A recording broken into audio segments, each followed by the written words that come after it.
A boy finds a wounded dog and uncovers a terrifying secret hidden in his neighborhood. Ian was 12 years old, the type of boy who spoke little but observed everything.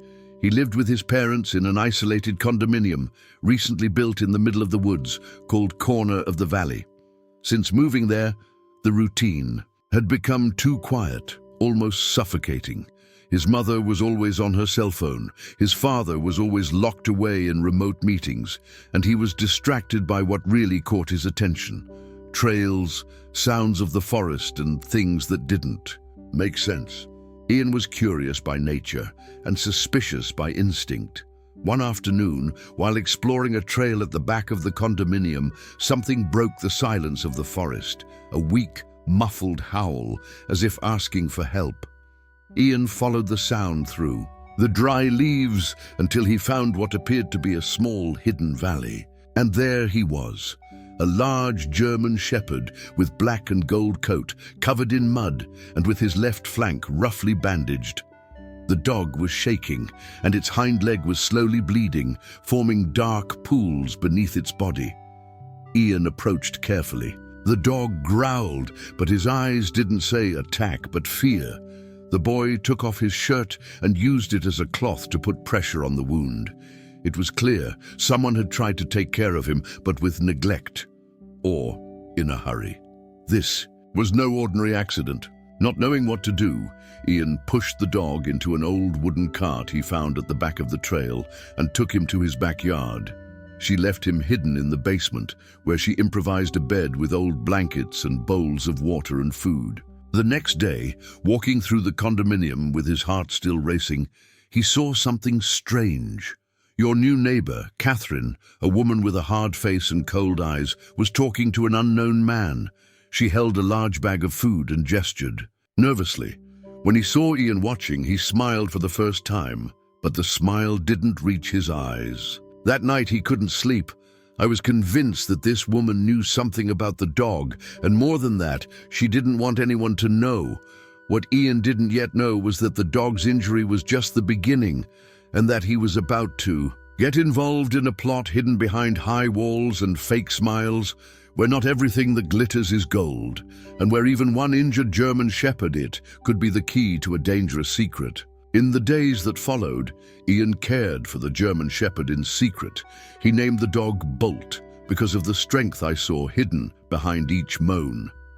The dog could barely stand up, but whenever Ian approached, his tail would slowly hit the ground. A simple gesture, but one that was as good as a silent hug. Bolt's body was covered in old marks, scars on the neck, scratches on the ribs, a deformity in the right ear. Ian began researching the abuse of large dogs. He discovered reports about illegal rings of clandestine fights, some operating within residential neighborhoods with perfect facades. Katerina, her neighbor, became increasingly enigmatic. He was too kind when he saw him.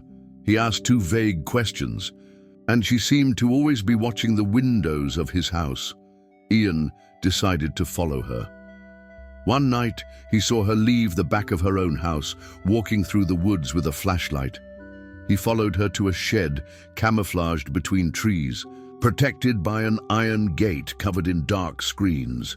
Inside, he heard muffled barking, not of joy, but of pain. And then he saw what he didn't want. A man pulling out a truck, another German shepherd in a deplorable state, dragged by the neck. Ian's stomach dropped. He returned home shaking with his heart racing. Bolt was waiting for him at the cellar door, as if he knew. The next day, Ian tried to talk to his parents. But how can you tell that the seemingly nice neighbor was involved in something criminal? How can you prove this without sounding like a child with too much imagination? It was ignored, as always. Seeking answers, Ian gained access to the closed group of condominium residents. He discovered that Katerina was a veterinarian. Or, at least, she said she was. It never appeared on the city's official clinic list. She also found old posts from a kennel that had been closed due to reports of abuse. Her name was among those involved, but the case had been archived. It was then that upon returning home, he found an envelope under the door. Inside, there was a single photo. Him next to Bolt in the basement. And on the back, the phrase scrawled, "In pen, you're getting into things where you don't belong." The game was now real. Ian understood that he needed to act intelligently and quickly. The image of himself beside Bolt burned in Ian's mind. This wasn't just any warning. It was a direct threat. Someone was watching him. Someone knew he had found the dog. And more than that, I knew he wouldn't stop investigating. During the early hours of the morning, Ian heard a dry noise in the basement. He ran there and found the door ajar. The heart raced. Upon entering, he saw Bolt agitated, growling towards the window, the same one that looked out onto the empty lot behind the house. On the parapet, footprints. Someone had been there. On the floor, there was an object that wasn't. Here's a black leather collar with a metal tag. Ian took it with shaking hands. The plaque was marked with numbers and letters. R09, War Dog Project. The boy's mind spun. Bolt was not just a victim of mistreatment. He was part of something bigger, part of an experiment, part of a past that someone was desperate to hide. Desperate to understand, Ian accessed adoption forums, public archives, anything he could find with the keywords on the tag. He discovered a former private security company, deactivated after reports of the use of trained attack dogs for illegal purposes. A name always appeared linked to confidential reports, Dr. Katerina A. Lisboa. That woman wasn't just any veterinarian. She was responsible for programming the conditioning of dogs like Bolt. I created, tested, and discarded those who failed in training. And the worst, many disappeared without leaving a trace. Ian felt the ground disappear beneath his feet. He ran back to the basement and hugged Bolt tightly. The dog, now stronger, licked his cheek as if to say, "I'm with you." But not all was lost. Ian remembered Raphael, his older neighbor and computer technician. An eccentric guy, but he was always digging things on the deep internet. The next night, Ian showed him everything. "If this is real, you may have discovered something big," said Raphael, adjusting his glasses.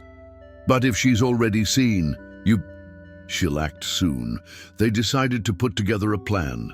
Gather concrete evidence, break into the hidden warehouse and record everything.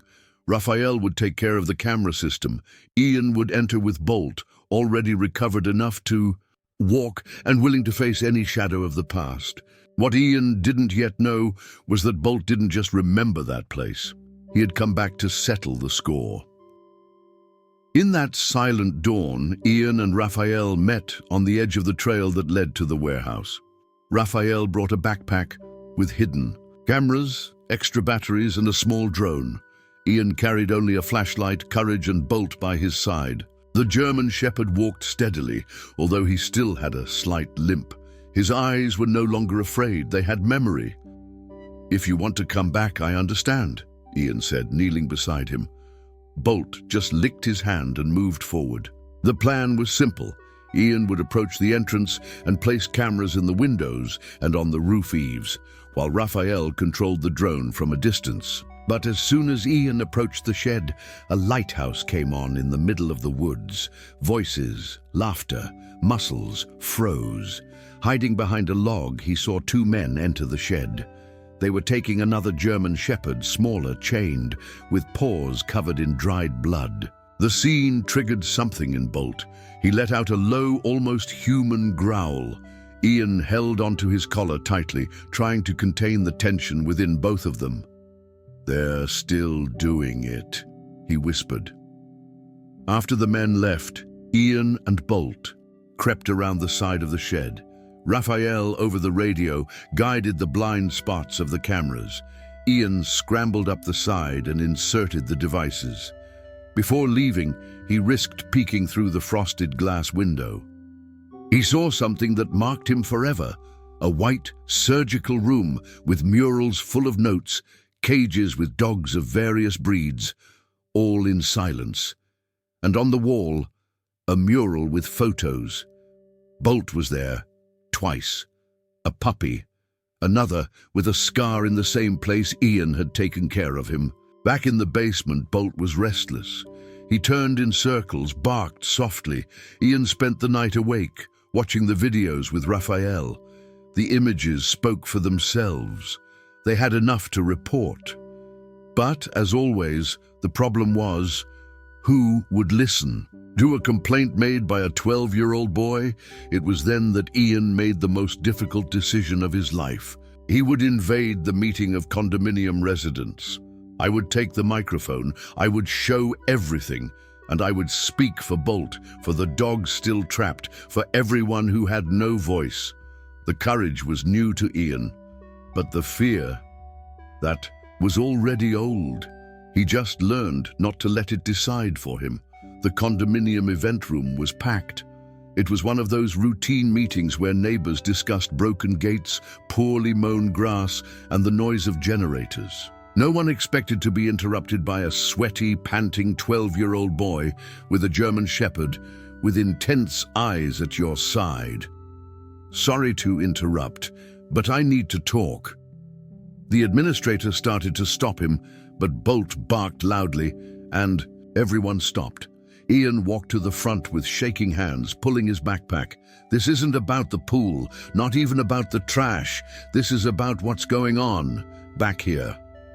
He connected the notebook to the television. Raphael, on the other side, had already started the video.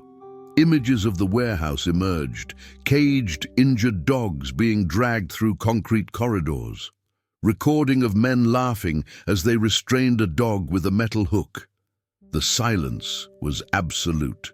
And then the image stopped. The frozen scene, a photo of Bolt no mural from Sala Branca. Ian turned to everyone. He was there, he ran away, and now they want to erase everything again, including him. Murmurs arose, whispers of shock and denial. And then a cold voice cut the tension. "This is absurd." Katerina stood up from the back row, dressed in her usual light blazer. Her tranquility now sounded aggressive. "This boy is making up stories. Photos can be manipulated. This is a serious accusation." "Do you want to deny it?" Ian replied with teary eyes. "You said you were a veterinarian, but it never cured anyone." "I only trained to hurt," Bolt growled lowly, his eyes never leaving her. The tension exploded when one of the residents, a well-known lawyer, stood up. "I have contacts at the prosecutor's office. This is serious here. If it's true, you need to go to the police, now." Katerina tried to leave, but the police had already been called by Raphael. 2 vehicles arrived minutes later. Bolt placed himself between her and the door. "You won't run away again," Ian said, his voice firm. She was taken away amidst screams and furious looks. Meanwhile, other residents began calling NGOs and authorities. The images were being posted in real time on social media. Bolt, beside Ian, didn't bark. He didn't growl.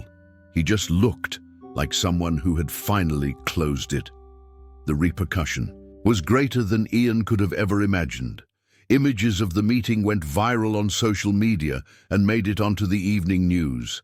The case was treated as an exemplary report from a brave boy and his surviving dog. In less than 48 hours, the state police began an operation in the Recanto du Vale warehouses. What they found there was even worse than the images showed. Various dogs, almost all of the same breed, German Shepherd, were rescued in precarious conditions. Some did not survive. Others were taken to rehabilitation with NGOs and veterinary clinics. Catarina Lisboa's name made headlines across the country, now associated with a web of fights and illegal animal testing involving business people, breeders, and private security agents. Ian, previously invisible to the eyes of the community, began to be seen with respect and admiration. Not because of heroism per se, but because of the determination to do the right thing, even when it seemed impossible. He was invited to give a short interview on a local radio station. I only heard what he tried to say. he said, stroking Bolt beside him. He didn't have a voice. But I did, and that was enough. Bolt, now stronger, slept in his new bed in Ian's room. The basement had been transformed into a space for rest and games. He no longer woke up with nightmares. His scars were there, but the pain seemed to have given way to something new: confidence. Ian's parents, previously absent and distracted, changed their tune. The father apologized for not listening. His mother hugged him for the first time in weeks. They now saw not only their son, but the boy he was becoming. Raphael, the hacker neighbor, became part of the routine. The two created a small, anonymous reporting project with other young people in the condominium. The name, Project Bolt. The condominium was also no longer the same. High walls no longer hid secrets. On the contrary, they became walls of protection. One of the gardens gained a statue, a German shepherd sitting, eyes attentive and noble posture, with a bronze plaque that read, "For those who could not speak, and for those who chose to listen." Ian was no longer just a quiet boy. Now he was a spokesperson, a guardian, and Bolt was more than a dog. It was a symbol of resistance, loyalty, and redemption. 2 years have passed since the day Ian interrupted the meeting with his heart in his mouth and a German shepherd by his side. Much had changed, outside and inside. Project Bolt grew. It started as an idea between two boys and became a network of young volunteers focusing on reporting, education, and rescuing animals at risk. With the support of NGOs and even some city halls, they began to carry out campaigns in schools, lectures, and joint actions with independent protectors. Ian, although shy, learned to speak in public, not out of vanity but out of necessity. He knew that if he wanted to make a difference, he needed to be heard. Bolt has aged. His grey hair began to take over the black mask that covered his snout. I walked slower, slept deeper, but he still maintained his watchful eye and protective instinct. He never stopped following Ian to the school gates. And every day at dusk, he would sit on the porch, as if waiting for the world to pass, but to make sure everything was okay.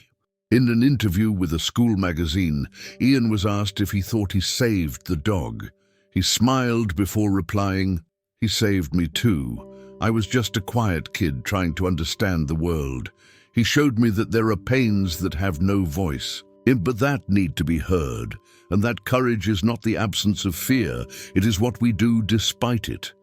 Bolt's statue in the condominium's central garden became a meeting point. Children played around, families took photos, visitors left flowers. Some letters were also left there folded, with messages such as, "Thank you for protecting those whom no one saw," or "You inspired me not to remain silent." Recanto du Vale, previously a cold and closed place, had become a symbol of transformation. A place where a buried truth was unearthed by a curious boy, a loyal friend, and a silent howl that no one dared ignore anymore. Bolt left months later in Ian's arms to the sound of light rain on the roof, but he left a legacy that echoes to this day. And in Ian's room, right next to the window, there is a frame with a single sentence: "Some voices don't bark, they echo forever."